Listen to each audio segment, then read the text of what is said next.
Corremos. Corremos para sermos mais competitivos, corremos para otimizar processos, corremos para conduzir custos, corremos para inovar mais rápido. Corremos tentando encontrar certezas e alguma lógica em um mundo bastante instável e incerto. E no meio do caminho há uma pedra, o mundo Bunny. Bunny, ou funny em português, representa aquilo que já percebemos no dia a dia de trabalho. As relações, os produtos e os serviços estão mais frágeis e voláteis. A instabilidade provoca ansiedade quando fazemos uma decisão. A falta de linearidade dos eventos aumenta o descompasso entre a ação e o efeito. E por tudo isso, o mundo nos parece cada vez mais incompreensível. Então, como gerir negócios assim? Como acompanhar a passada cada vez mais curta da inovação tecnológica para não correr o risco de perder clientes e competitividade no mercado? Hoje em dia, quando nos esbarramos com pedras no meio do caminho, paramos para coletar dados ao redor. Assim, conseguimos obter informações valiosas para decidir como transpassar cada pedra, chegando ao destino desejado. Metáforas e poesias à parte, essa é a essência da tomada de decisão com base em dados. Em um mundo que muda com velocidade exponencial, os dados são os maiores aliados na busca por mais visão, compreensão, clareza e agilidade na gestão dos negócios. Ou seja, na prática, fomentar a rotina de coletar e analisar dados leva necessariamente a uma tomada de decisão mais assertiva. Porém, antes de decidir qualquer assunto, é preciso entender quais métricas e KPIs acompanhar, quais ferramentas e tecnologias implementar e quais leituras fazer ao analisar o desafio que se tem à frente. No mercado financeiro, que está passando por tantas mudanças como o Pix, os bancos digitais, o Open Finance e a aceleração da transformação digital, ter uma gestão orientada a dados ajudará a caminhar com mais firmeza na direção certa. Para entender sobre dados e decisões no mercado financeiro, Open Your Minds, hoje com 2 experientes convidados. O Roberto Sadami, que possui ampla experiência no pilar de riscos, análise de dados e prevenção à fraude. Atualmente no Banco Carrefour, ele é Chief Risk Officer e líder das áreas de Compliance, Analytics e Agilidade, dentre outros. E o Diogo Hartmann, CEO da 3C Plus, que tem 11 anos de experiência como gestor de projetos voltados para aumentar a produtividade em operações de call center, estando à frente dos times de tecnologia e desenvolvimento. Eu sou o Marcelo Peixoto, CEO da Minds Digital, e te convido a não escutar esse podcast correndo, mas sim caminhando com a gente. Você está entrando na Open Your Minds, a comunidade de inteligência artificial, experiência do cliente e prevenção à fraude.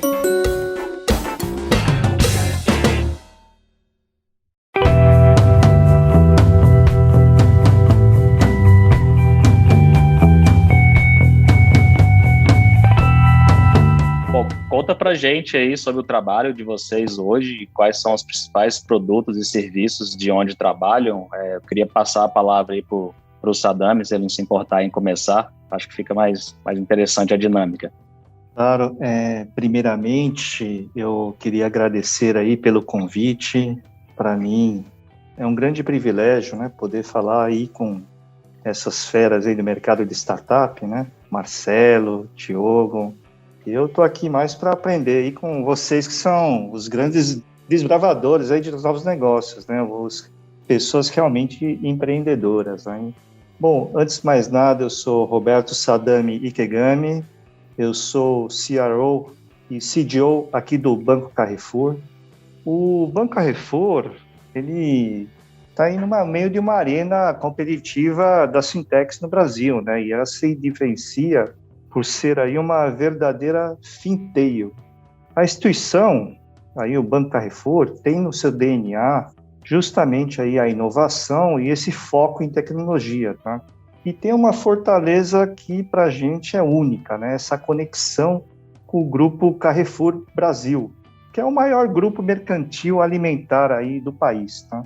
O Banco Carrefour, ele surge com essa capacidade justamente de entregar soluções que colaboram aí para a inclusão financeira e a inclusão digital do próprio cliente, tá? Uma verdadeira Fintech, uma instituição financeira moderna, ágil, conectada aí ao sistema de varejo aí bastante completo, tá? E o que eu posso contar mais aqui sobre o Banco Carrefour? Tá? Atualmente, a gente oferece aí diversos produtos e serviços para os nossos clientes. Posso citar aqui o cartão de crédito, seguros, a conta digital, né, como os principais produtos para a pessoa física, e, recentemente, aí a maquininha de cartão para o público PJ. Tá? Na estrutura do cartão, também temos diversos serviços para os clientes que eles podem estar contratando, né, o crédito pessoal, parcelamento de fatura, recarga de celular, né, recarga de bilhete único, enfim, com a conveniência de poder pagar também com QR Code, usar cartão virtual, e disponibilidade aqui de uma grande gama de serviços, né, de seguros também, para garantir uma proteção financeira aí para os nossos clientes. E também, como mencionei também, sobre a maquininha, né, o nosso negócio de adquirência, a APAG, que oferece aí também para os nossos clientes que possuem negócio próprio, a possibilidade de receber os seus pagamentos em conjunto aqui com uma conta digital, onde ele acompanha aí toda a movimentação e transações aí que eles podem realizar, tá? Além de serviços aí do banco, né, do cartão, aí da subadquirência, tem aí a conta digital, onde o cliente também pode movimentar aí seu dinheiro, fazer transferência, controlar suas finanças. Enfim, esse é aí a seara e o desafio aí que o banco está se deparando hoje, ok? Legal, Sadami, obrigado. Também quero agradecer, né, o convite do pessoal aí da Minds para participar. Eu acho que é muito legal a gente trocar essa ideia aqui. E para quem não me conhece, meu nome é Diogo Hartmann, tá? Eu sou CEO na 3C Plus, né? A gente é um SaaS de telefonia em nuvem, então uma ferramenta voltada para operações de call center, né, em todo o Brasil. Esses call centers normalmente são empresas que recebem ou realizam um volume mais massivo, né, de ligações, e atualmente a gente tem cerca de 280 clientes no mercado, né, em todo o país. Então, acho que os principais produtos nossos hoje aqui na 3C são principalmente aí o discador preditivo, né, contando atualmente já com inteligência artificial para a gente conseguir filtrar as chamadas improdutivas, né, não mandar chamadas mudas para essas operações, chamadas que têm uma mensagem de caixa postal. Então a gente já conta com essa tecnologia baseada em machine learning, inteligência artificial. Filas receptivas, né, com gestão e distribuição inteligente de ligações. Então, em grandes call centers, inclusive call centers que prestam serviço para bancos, né, até próprias operações internas em bancos, a gente já tem alguns clientes nesse segmento, né, operações de saque de cartão de crédito, por exemplo, utilizam a nossa plataforma.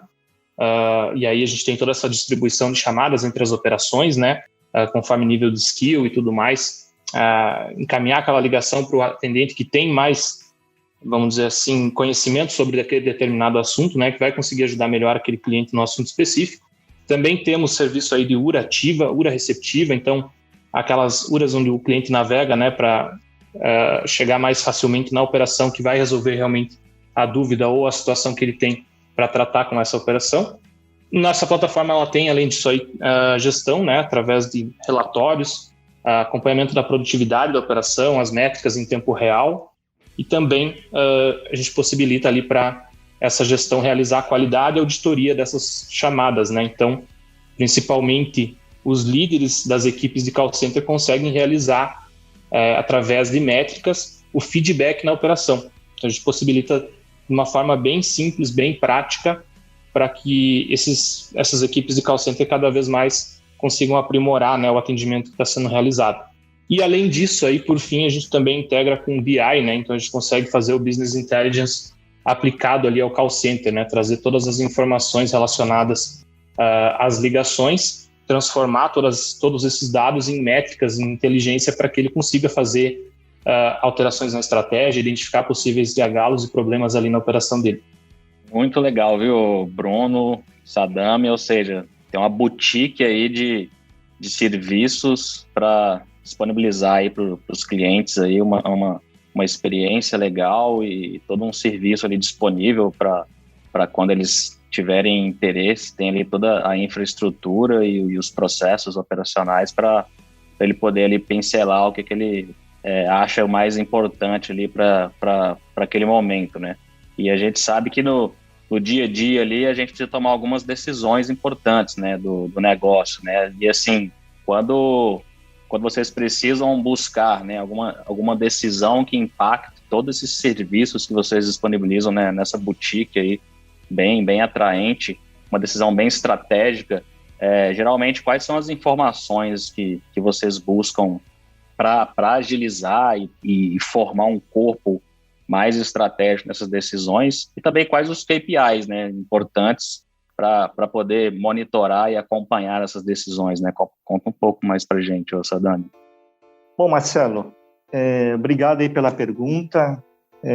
Nós hoje vivemos aí num ambiente que eu diria que não deixou de ser aquele VUCA, né? O volátil, incerto, complexo, ambíguo, e evoluiu para o que a gente chama de BANI, né? Que seria aquele frágil, ansioso, ele é não linear e é mais incompreensível, né?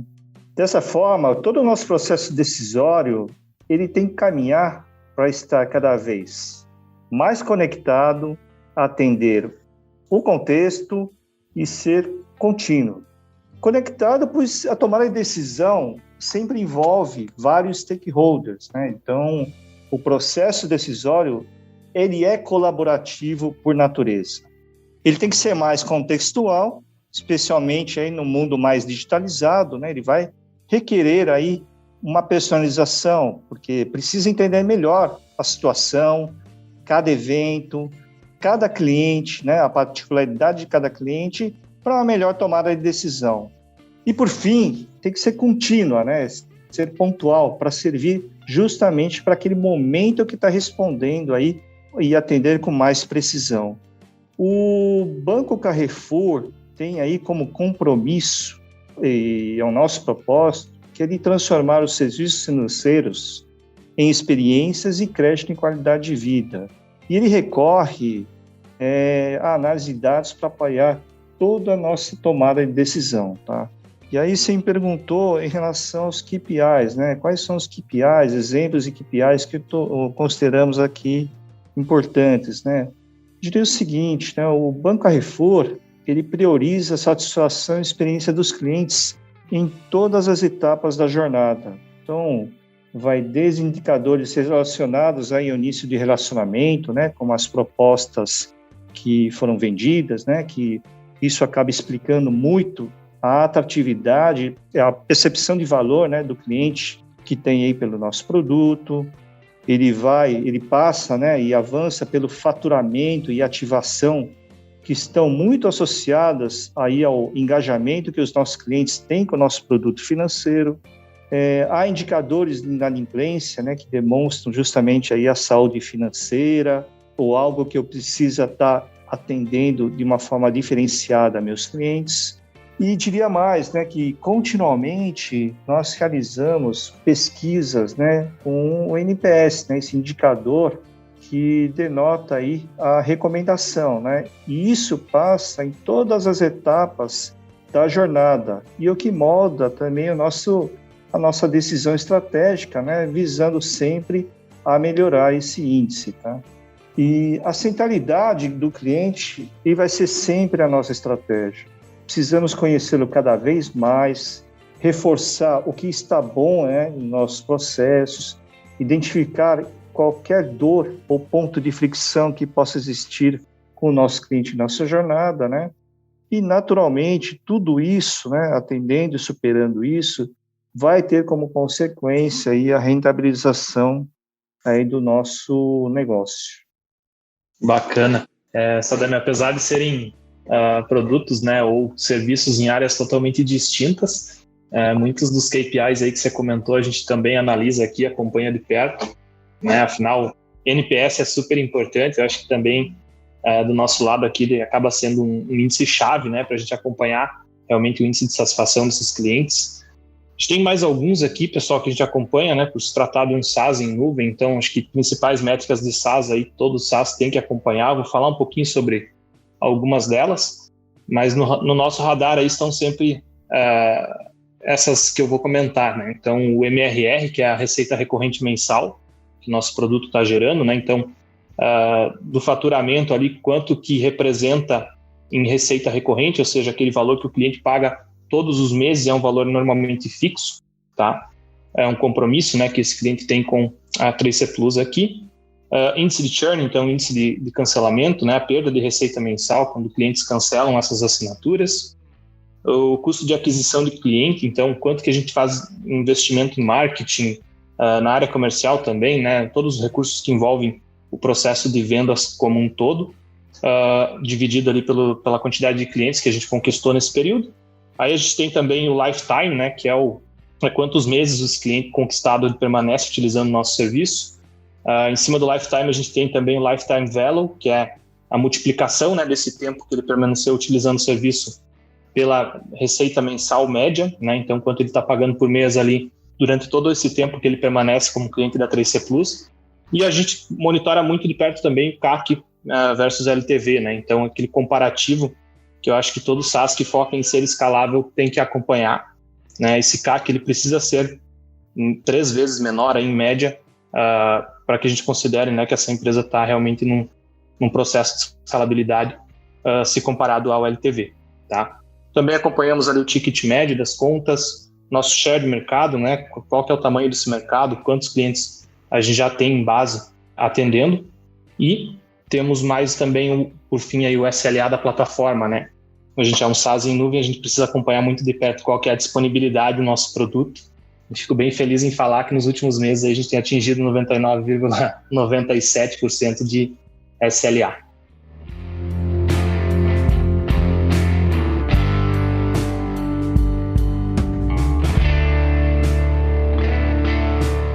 Bacana, Diogo. Você e o Sadam falaram uma coisa super importante, né? Que é sempre colocar o cliente no meio do negócio, né? E como que vocês monitoram esses KPIs, como que os clientes, tanto, igual você falou, o Diogo e o Sadam, como que eles interagem com os produtos e serviços da plataforma de vocês, dos serviços de vocês, e como que vocês conseguem monitorar esses KPIs. Porém, esses KPIs, eles geram mais do que um indicador de monitoramento ali, né? Eles estão te dando ali, a todo momento, insights bem legais que ajudam a gente a entender toda a jornada dos clientes, o que eles estão sugerindo de melhorias, ou até algumas críticas para a evolução de algum processo de negócio, ou até mesmo processo operacional. Em relação a esses insights, né, que são gerados por esses KPIs, quais os principais que vocês buscam e como que vocês aplicam isso nos processos de negócio? Se você quiser falar para a gente, o Diogo. Legal. Então, aqui do nosso lado, a gente entende que existem aí 3 principais tipos de indicadores, né? O estratégico, o tático e o operacional. A gente olha nessas 3 esferas, onde as métricas estratégicas ali elas vão servir para medir o progresso dos objetivos que a gente definiu e gerar insights para a direção da empresa, né? Tomar decisões. Então, com essas métricas, a gente pode avaliar melhor, por exemplo, o cenário e traçar novos objetivos, né? Por exemplo, se a gente percebe que o CAC está muito baixo, a gente pode avaliar a possibilidade de aumentar o investimento e trazer uma quantidade maior de leads, né, para o nosso processo de vendas. Ou se a gente vai perceber lá que o LTV está muito baixo, a gente tem que procurar entender por que isso está acontecendo, né? O que está motivando esses clientes a permanecerem pouco tempo aqui conosco. Então, como eu comentei, né, em geral a gente fala aí que o LTV ele precisa ser 3 vezes maior do que o CAC para que esse negócio seja realmente escalável. A gente procura e acompanha muito de perto isso, e isso gera muito insight para nós, né? Então, outros índices também a gente acompanha internamente em cada setor. Por exemplo, lá no setor do nosso suporte, aqui a gente vai ter índice de satisfação com o atendimento, o tempo médio de resolução, tempo médio de respostas nos tickets, etc., né? No setor de sucesso do cliente, ali a gente tem também o NPS, que eu comentei, as métricas geradas lá pela plataforma, né, onde a gente vai procurar auxiliar os nossos clientes nessa definição de estratégia, então, para que a gente consiga ajudar esses clientes a terem um aumento de performance. Então, a gente acompanha as métricas do call center do nosso cliente, entende o que ele pode estar, né, cometendo de erros, o que a gente consegue auxiliar ele em melhorias de estratégia para que ele aumente essa performance da operação dele, né? Então, o nosso time tem esse papel, né? Lá no setor comercial, aí tem vários, né? Acho que todo mundo conhece. Índice de qualificação dos leads, então quantos dos leads que a gente recebe são realmente qualificados para usar o nosso serviço, né? Eles têm fit com a nossa ferramenta. A gente costuma falar, isso está lá dentro do nosso código de cultura também, que é uma frase ali, um coach aí que eu vou comentar, que é o vendemos somente para clientes que racionalmente a gente consegue encantar. Então, desses leads atraídos, né, pelas estratégias de marketing, quantos deles que realmente têm o fit com a ferramenta, foi o que eu comentei, e quais principais motivos da não qualificação, isso também a gente acompanha, né? Então, se a gente está recebendo uma quantidade de leads onde esses clientes, né, essas pessoas não conseguem ou não têm fit para usar a ferramenta, por que ela não consegue? Né? Quem são esses caras? Entender e mapear, né? Até para a gente entender lá no processo de marketing por que a gente está atraindo esse pessoal. Então, essas métricas que a gente acompanha no processo comercial, elas têm um link direto, né, com o time de marketing, porque a gente consiga fazer essas alterações de estratégia quando identifica alguns problemas ali. E da mesma maneira ali no setor do sucesso de cliente, né? A gente analisa se determinado perfil de cliente tende a cancelar mais, então pode ser que a gente tenha que fazer alterações lá na estratégia comercial e marketing também. Tudo está interligado, né? Legal, Diogo. E Sadami, conta um pouquinho pra gente, assim, como que vocês enxergam esses insights que vocês monitoram nesses KPIs que você falou agora há pouco, como que vocês olham para esses insights e como que esses insights vocês tiram alguma informação relevante que possa melhorar os serviços financeiros aí do Banco Carrefour? O Marcelo, está muito alinhado aí com o que o Diogo fala, né? Então, o banco, nós sempre fomos uma empresa aí orientada a dados, né? Até para lidar aí com o crédito massificado, né? Então, a gente acaba buscando muito insights constantes aí para entender cada vez mais aí as necessidades dos nossos clientes e nesse momento aí que a gente tem de alto dinamismo, né? Por exemplo, né, o Diogo está falando das várias áreas envolvidas aí, inclusive aqui também, juntando aí UX, Martech, né, não só os nossos cientistas de dados e tal.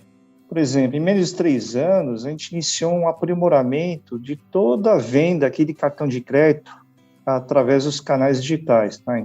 Buscando aí entender cada vez mais, né, todo o funil de aquisição, todo o ponto de fricção existente, né, o processo que gerava aí os abandonos, né? Então, exigiram aí várias técnicas e várias aplicações que aí foram desenvolvidas aí trabalhando com parcerias também, né, algumas startups. Aprendemos aí enormemente, né, sobre os comportamentos, os dados relevantes de clientes, né, devices, e o que nos fez aí, por fim, quadruplicar o volume do que a gente hoje aprova esse canal. Ele tornou um grande carro-chefe e uma grande contribuição na originação aí de clientes novos aí para a organização, tá? Então, realmente é muito nessa linha do que o próprio Diogo aí estava comentando. Continuando nesse gancho aí, Sadami, da experiência que você tem aí no Banco Carrefour, qual geralmente é a recorrência para você ficar olhando para esses dados e como que é a estratégia, né, para ficar sempre olhando ali os insights que esses KPIs geram nos processos de negócio? E eu vou emendar uma outra pergunta que eu acho que está super atrelada ao que eu acabei de falar agora, né? E a gente sabe que para monitorar esses KPIs, monitorar esses insights, estruturar, né, todos esses dados, exige também um esforço muito grande das equipes internas, né? Como que geralmente vocês estruturam essas equipes para poder apoiar o negócio a enxergar essas informações e assim ficar mais atento a esses insights, né? Do que esses dados estão falando. Se você puder falar para a gente. Claro. Em relação a essa relação do tempo, né, a periodicidade, importante entender aí a finalidade, né, que se destina os dados, né? Acho que o Diogo comentou aí anteriormente, né? Precisa entender se vai ser para algo mais estratégico, né? Por exemplo, um lançamento de um produto, uma compra de um ativo, né? Alguma coisa mais tática, né, no sentido de aumentar aí vendas, reduzir churn, ou até operacional, né, de mensurar se há algum tema aí de ligações ou devolução de cartões. Alguns indicadores eles precisam naturalmente ter mais tempestividade, né, um acompanhamento praticamente aí a tempo real, para que os times aí tenham realmente tempo hábil para identificar, corrigir, né, eventuais problemas e de forma que isso não comprometa a experiência dos nossos clientes. Eu queria dar um exemplo aqui na nossa operação comercial, né, os dados aí das equipes de vendas aí do banco, né, tanto nas lojas aqui do Carrefour quanto Atacadão, eles são todos consolidados em painéis e relatórios que são gerados aí automaticamente. É possível visualizar aí em quase tempo real informações quanto cartões e seguros que foram vendidos por cada loja, ativação dos cartões, alcance de metas, né, comparar regiões e outras informações mais aí que auxiliam na tomada de decisões, tá? E essa funcionalidade ele acaba trazendo aí mais agilidade no processo de decisão, suporta, né, e adequações aí na estratégia da força de vendas em um espaço de tempo menor, né, com menor alcance, e até ampliar aí a presença de vendedores, se for o caso, em determinado horário, até para permitir que o gestor aí acompanhe cada vez mais, né, de uma forma mais ágil, o andamento de resultado, né, das lojas que estão aí sob a sua supervisão, né? Então, acho que a frequência, a questão da tempestividade vai muito aí de acordo com a necessidade com que a gente vai lidar com esses dados, tá? Legal. Puxando o gancho ali dentro, como que o Sadami estrutura ali, né, e o pessoal do Carrefour estrutura as equipes, a gente acredita muito na democratização desses índices, né? Então a gente incentiva muito que o acesso aos KPIs seja aberto para todo o time. A gente é muito orientado também a esses KPIs, então isso já está na nossa cultura aqui da 3C. A gente acredita muito assim que a organização ela é essencial, né, para que essas métricas realmente estejam corretas, então não adianta nada a gente fazer uma metrificação de um processo que não está bem definido. Então a gente é super organizado nesse sentido para que, por exemplo, no processo comercial, como o Sadami comentou, os processos realmente sejam respeitados, né? A gente coloque lá na plataforma de vendas, por exemplo, o momento exato em que o cliente voltou atrás na decisão ou que ele realmente fechou. Então, para a gente conseguir calcular um índice comercial que a gente considera muito importante aqui, que é o tempo, né, que esse cliente fica no funil de vendas, ou seja, aquele tempo que a gente leva para converter o cliente. É só um exemplo também dessa situação, né? Então, todas essas métricas elas são monitoradas de perto por cada setor, né? A gente, como eu comentei, deixa 100% aberto isso. E, além disso, a gente realiza também aqui dentro uma reunião mensal, né, que a gente chama de Town Hall. Então, onde cada um dos setores apresenta como foram os seus indicadores ali durante o mês. E aí isso traz uma visibilidade maior, né, para o time. Então, tem também um incentivo muito grande da nossa direção aqui quanto ao acompanhamento desses índices. A gente incentiva e motiva muito o time a acompanhar de perto essas métricas e interpretar elas, né? Não adianta nada ter um monte de métricas se o líder de um setor não consegue interpretar e tirar insights dessas informações. Então, com relação à periodicidade também, né, que foi uma das perguntas ali que o Peixoto fez, eu acredito que depende muito do índice, né? Tem índice que faz sentido você acompanhar mensalmente, tem índice que pode fazer sentido acompanhar em tempo real ou semanalmente, né? Então, a gente não precisa esperar fechar o mês para a gente analisar como foi. Então, eu acredito que tá sempre acompanhando, né, todas esses KPIs e essa velocidade, né, com que essas métricas podem ser analisadas e geram insights, possibilita a gente fazer mudanças em um tempo hábil muito mais rápido, né? Então, tem um desafio com relação a isso, porque as métricas elas acabam sendo geradas em plataformas diferentes, e acho que, né, por exemplo, a gente vai ter métrica lá no sistema financeiro, né, no ERP, algumas vão estar no software de gestão comercial, na parte das vendas, outras vai estar na própria plataforma, né, no nosso produto em si, mais métricas na plataforma lá de atendimento e suporte. Então, acho que o método ideal, assim, para a gente conseguir organizar tudo e democratizar essas métricas é centralizar elas, né? Então, tornar isso mais fácil e mais acessível a todos é essencial.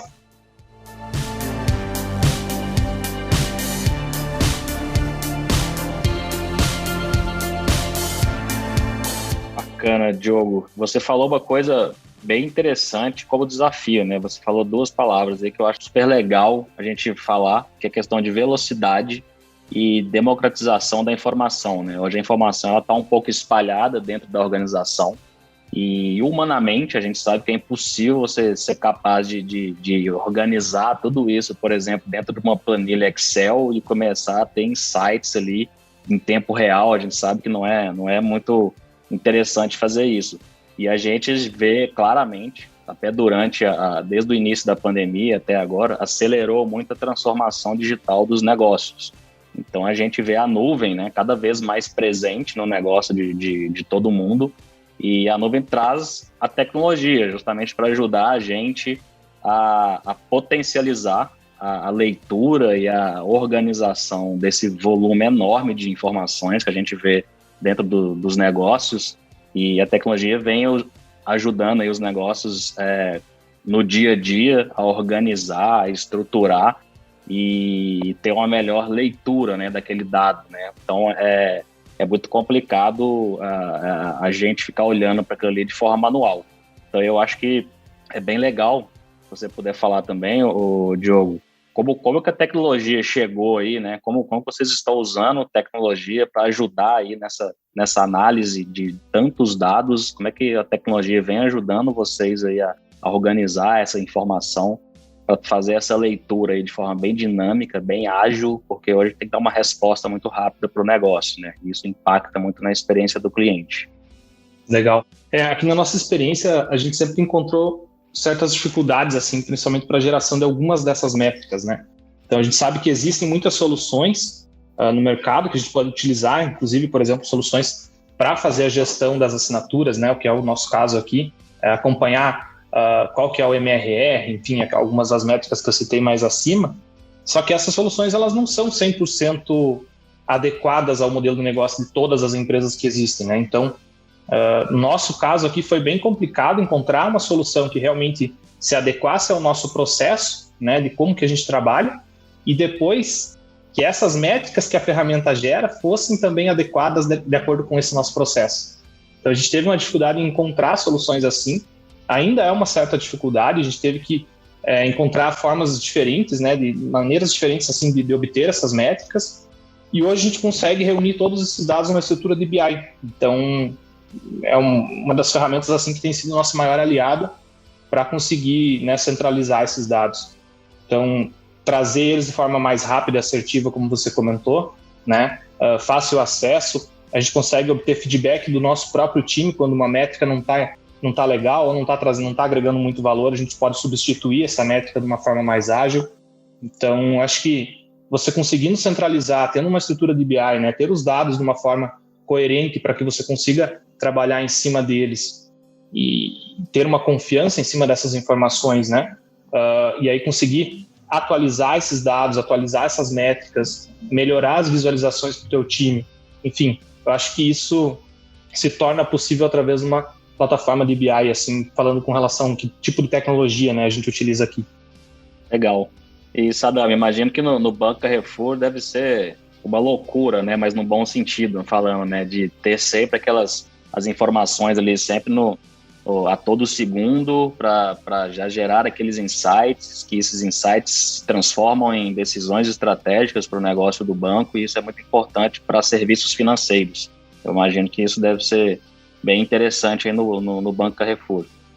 Não, sem dúvida. E como o Diego comentou, né, não vou nem comentar em relação à parte de tecnologia, mas eu diria também com relação às pessoas, tá? Então, quando a gente fala em dados, né, a gente tem várias etapas aí que precisam ser bem estruturadas, né, que para poder estar extraindo informações que contribuam de fato aí para gerar esses insights aí para os negócios, né. Não me atendo tanto à tecnologia, mas falando de pessoa, temos aí uma equipe aí de engenheiros de dados, né, que trabalham justamente toda essa automatização, né, dos processos de extração dos dados, né, nas suas mais diferentes fontes, para que em seguida aí os nossos cientistas de dados, né, possam trabalhar de uma forma mais estruturada, realizar estudos, extrair informações e transformar aí justamente em produtos de dados, né, algoritmos, né, para tomada aí de decisão. E paralelo a isso, aí depois vem também o time de engenharia também para estar sendo responsável, né, por transformar todos esses insights em análises, tabelas, né, geradas pelos times aí de Analytics, BI, em dashboards, né, em painéis, justamente para estar democratizando, cada vez mais facilitando o acesso dos demais times, principalmente das turmas de negócios, né, para a tomada aí de decisão, né, para que todos estejam tendo aí as mesmas informações. E diria o seguinte também, tá? Não menos importante, aí a nossa equipe toda de governança, né? Que trata aí de toda aí a catalogação, curadoria, qualidade e garantir a integridade aí dos dados que são aí utilizados aí pelas várias equipes. Bacana, Sadam. Você falou uma palavra bem interessante também, que é a questão da integridade dos dados. A gente sabe que geralmente a informação e o dado, ele é um pouco enviesado em alguns processos, ou seja, ele tem um valor cultural baseado em decisões humanas, e eu acho que tem que tomar um cuidado quando for tomar decisões em cima desses dados, né? Por isso que eu sempre gosto de falar que na hora de estruturar e higienizar os dados é a parte mais importante de um processo de decisão estratégica baseada em dados, e isso é muito importante para não se basear em vieses para tomar alguma decisão importante para o negócio. Geralmente aí no Banco Carrefour, vocês olham para um outro tipo de fonte de informação, ou vocês geralmente olham somente para os dados que vocês já possuem dentro do banco? Olha, Marcelo, os dados eles sempre vão ser o norte, né, do caminho aí a seguir, mas acho que a gente nunca pode deixar perder em vista, né, o mais importante, que é a própria opinião dos nossos clientes, né?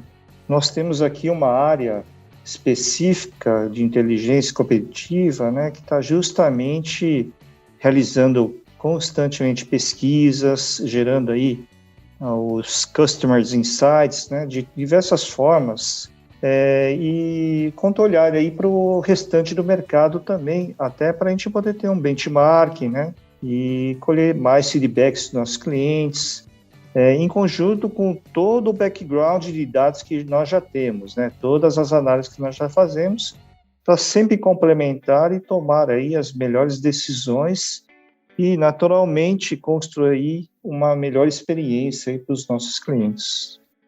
Não, ia só falar que o que o Sadam falou é bem importante em relação também a ouvir o que o cliente vem dizendo com a experiência ali, quando ele utiliza os serviços, né? Eu imagino que com vocês aí, o Diogo, deve ser da mesma forma, e também queria saber um pouquinho de como que é o processo de vocês aí, quando vocês vão tomar uma decisão baseada em análise de dados. Vocês geralmente consultam alguma fonte de informações externa ou algum outro tipo de fonte de dados, ou somente olha para dentro de casa mesmo, vocês já conseguem identificar ali alguns insights interessantes? Então, a gente sempre tenta entender o cenário por trás, né, daquele dado. Eu acho que o dado, como o Sadam me falou, é um ponto de partida, né, um ponto inicial, assim, para a gente procurar questionar e entender com mais profundidade, né, por que está gerando essa informação. Então, a importância do contato frequente com os líderes, com os clientes, até com parceiros e fornecedores, acho que é bem necessário, assim, para a gente buscar entender, né, se talvez eventos atípicos ocorreram, então isso pode gerar impacto, né, de alguma forma nesses dados. A pandemia, por exemplo, gera impacto em dados, a gente sabe disso, a mudança comportamental dos clientes, enfim, sei lá, um número maior de feriados durante um mês, sazonalidade nas vendas, acho que tem vários fatores externos que podem impactar de certa forma esses dados, né?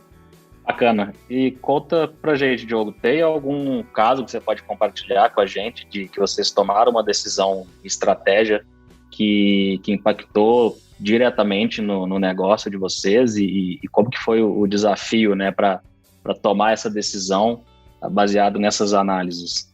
Acho que eu posso citar 2 exemplos aí, Peixoto. Acho que a própria pandemia, né, que eu acabei comentando agora, foi algo assim que a gente teve que analisar com carinho, porque o que aconteceu foi uma mudança nas operações de call center. Então, empresas que eram no modelo convencional, né, uma sala gigantesca com um monte de posições lá de atendimento, modelo presencial de trabalho. Tiveram que mudar com uma certa urgência para um modelo home office, e muitas vezes as ferramentas que esse call center utilizava não possibilitavam esse modelo, né? Então a gente teve que se adequar, entender isso muito rápido, e foi algo assim que também nos acelerou muito, tá? Então a pandemia para nós ela teve um efeito inverso do que talvez para a maioria dos mercados.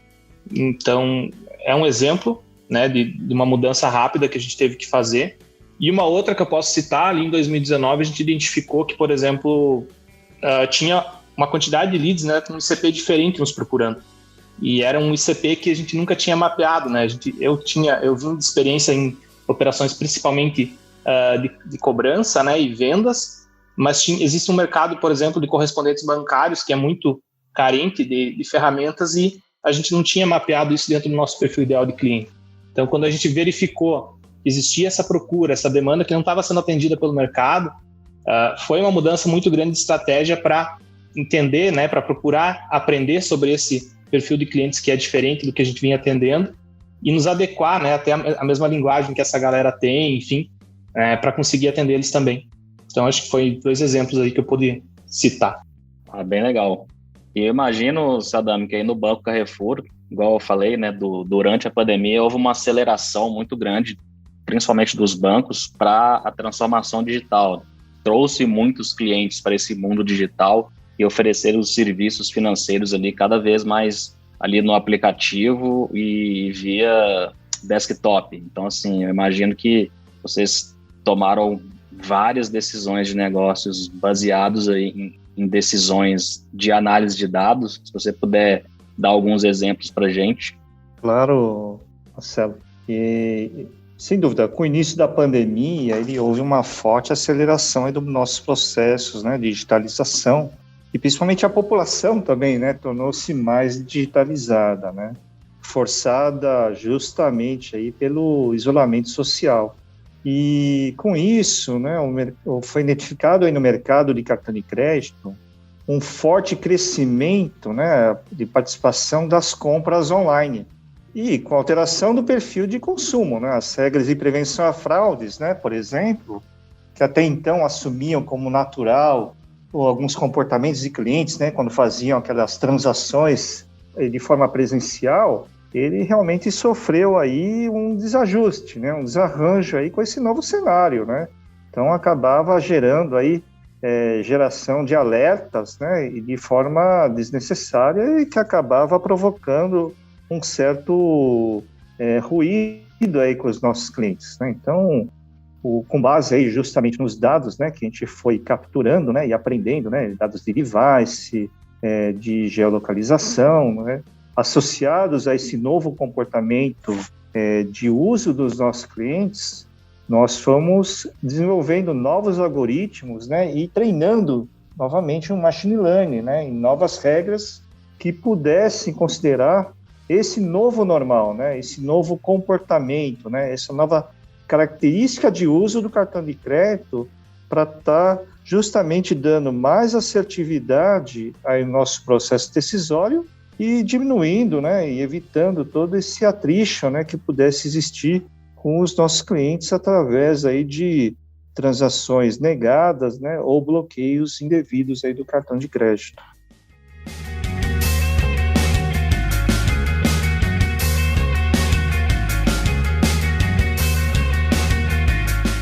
Bem legal, né, Sadam? Igual a gente falou, né, a tecnologia, principalmente a nuvem, tá ajudando aí cada vez mais a estruturar toda essa parte de pipeline de dados, de entender todas essas informações, o que elas estão falando aí com a gente o tempo todo, e isso, consequentemente, ajudando a tomada de decisões aí dos negócios. Por fim, quais conselhos você pode passar aí para a gente, para os nossos ouvintes, para quem está começando a namorar um pouquinho esse lado aí de ser uma empresa de cultura data-driven, né, orientada a dados? O que vocês recomendam aí de como que inicia esse trabalho de construção desses KPIs? Como que vocês tiram insights que podem impactar em estratégia de negócio? O que vocês recomendam aí para a gente, para os nossos ouvintes? Marcelo, o conselho que eu posso dar é que a cultura data-driven, ele pressupõe, de fato, uma transformação, tá? Que vai muito além de tecnologia, métodos, ferramentas, e eu diria que isso é um mindset, tá? E isso precisa estar incorporado em toda empresa, e não é luxo de uma área específica, tá? E principalmente ele tem que ser encabeçada, estimulada pela alta liderança. Importante também ter uma estratégia bem clara de dados, que tem que estar bem alinhada com a estratégia corporativa e tem que estar sendo desdobrada para toda a empresa e monitorada naturalmente aí por várias métricas, né, indicadores. E é fundamental, tá, fomentar aí o treinamento, comunicação, tanto dos times técnicos, né, com os times de negócio, para que suas especialidades, cada um possa extrair o máximo de valor dos dados, né, e tratar o dado realmente como um grande ativo aí da empresa, né, conhecer seus potenciais, seus riscos, benefícios, né, utilizar aí de uma melhor maneira possível, tá?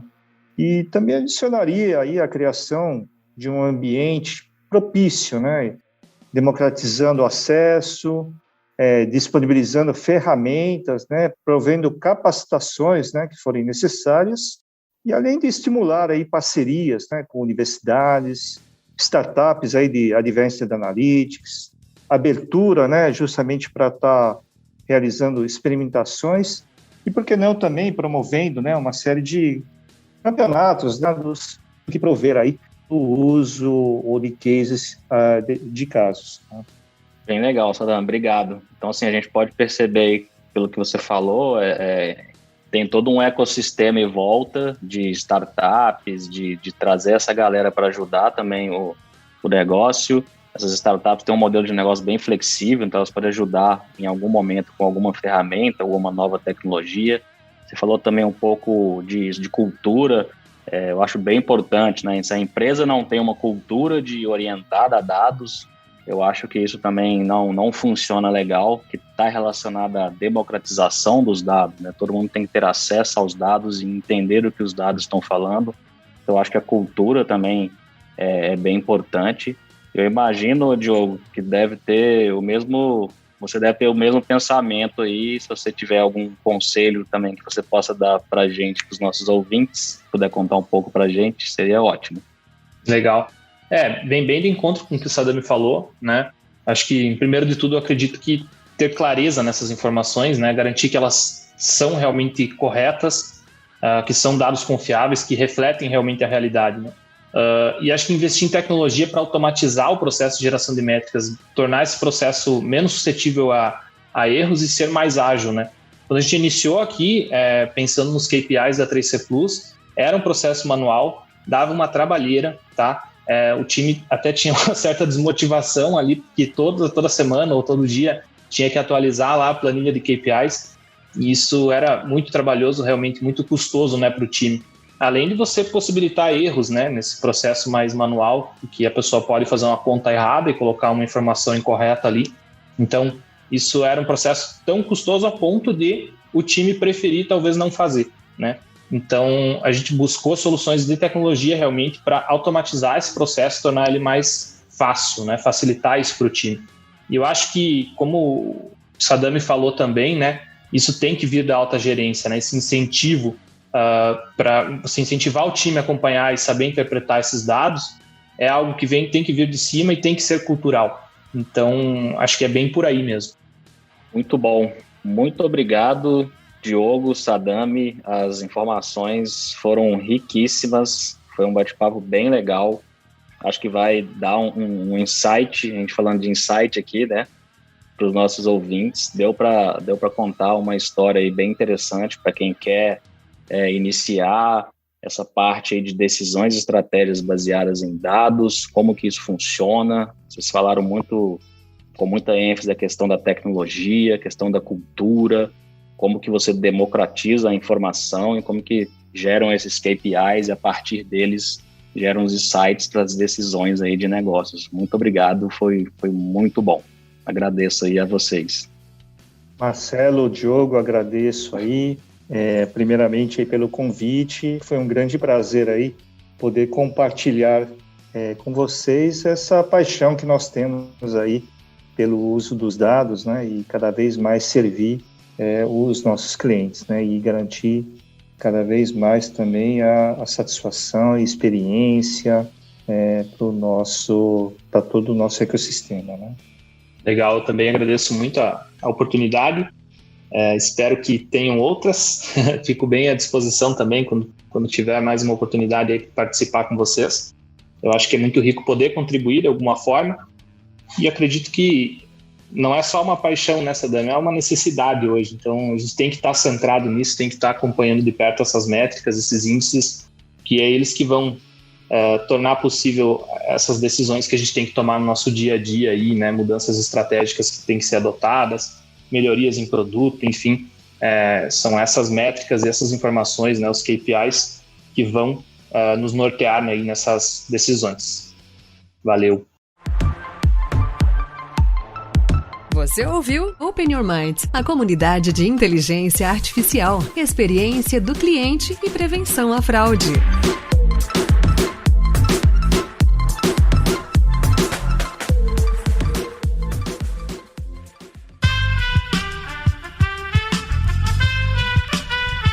Esse podcast foi editado por Aerolitos Edição Inteligente.